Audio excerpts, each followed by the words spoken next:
Good morning, everybody. It's Thursday, November 1st, and I'm Stan here for the Check the Tech show. Going to check out the new Pioneer DDJ SX at our local guitar center here in Hollywood. So hopefully I can get my hands on a unit, take it back to Odyssey, our sponsor of today's show, and be able to check it out, give you guys a first look, maybe even a review of it and the new Serato Dj software that it comes with. So here we go.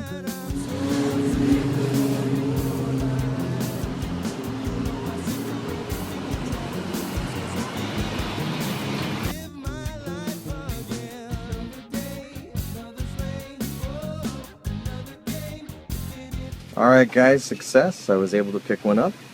Now we're on our way to Odyssey to check it out.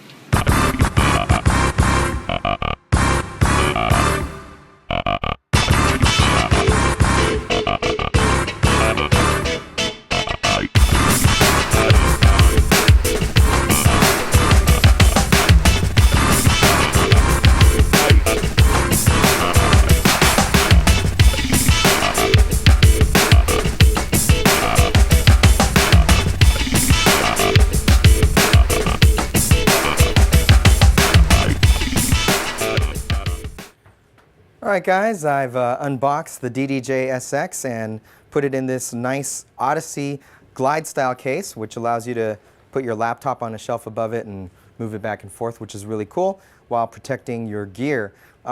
This video is just basically my first impression. I just got it, so I just wanted to go over some basic things that I've seen people asking about on YouTube and other forums as far as the SX. The jog wheels are 6 inches, which is exactly the same size as the NS6. And as far as how it feels like a CDJ jog wheel, but not the CDJs that have that kind of scratchy sound, that plasticky sound when you move them. These are actually very smooth and quiet, just like the NS6. However, the NS6 feels heavier. The platter feels heavier, and there's more resistance, I would say. But the SX definitely has a good amount of resistance, and I like the way it feels. As far as the S4, it feels plasticky and very cheap compared to the NS6 and the SX. The buttons, Pioneer on the SX has 3 types of buttons. They've incorporated these CDJ type silver play, cue, and sync buttons, and they have a nice clicky sound to them. And if you've ever played around with a CDJ player, you'll know exactly how they feel. These performance pads feel kind of almost like a Korg Nano pad. I don't know if you've ever seen those. And they have a very quiet, soft feel to them, but they're very responsive and intuitive. I was playing with the software earlier and trying to trigger 16th notes, and the response was really good. Not a lot of misfiring from hitting the pads.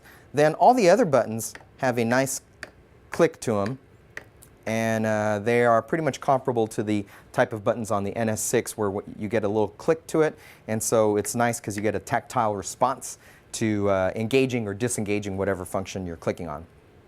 As far as the knobs and faders, they feel like they're of good quality. I have a DJM 400 mixer, and I think they feel about the same. Hard rubber. And for some reason, the filter knob looks nicer than all the other knobs. It's got a glossy top and a smooth finish, whereas the other ones feel a little stickier. And as far as the faders go, they have a good amount of resistance to them. The pitch fader or tempo fader is about 4 inches. I think pretty close to the same travel as the NS6, and definitely a lot longer than the S4. And the faders have a good amount of resistance, the channel faders do. And for some reason, 3 and 4 and the sample all seem to have the most resistance.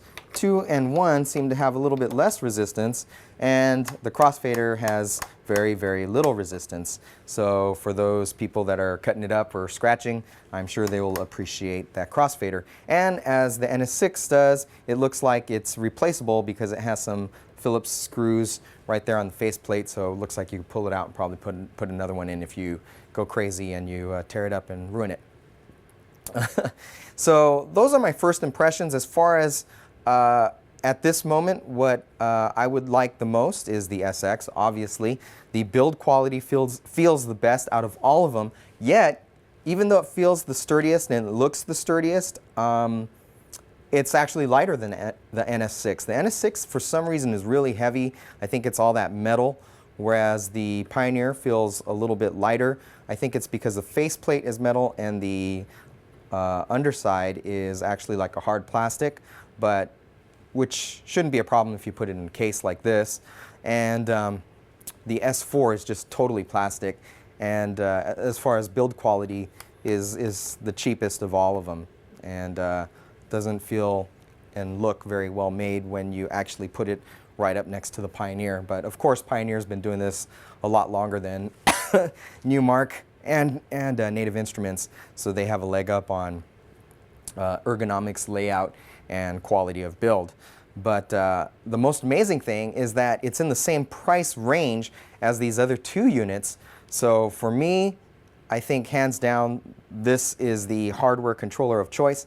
However, if you're stuck on using Traktor 2.6, then you might be stuck with using the Native Instruments controller, because I don't know as of yet whether this can be MIDI mapped to use Traktor. That'll be in a future video. It might take a little while and a long time of going through the Traktor MIDI map settings and seeing if I can actually get this to work. I don't know, but that's a project for another day. But for now, those are my first impressions of the DDJ SX from Pioneer.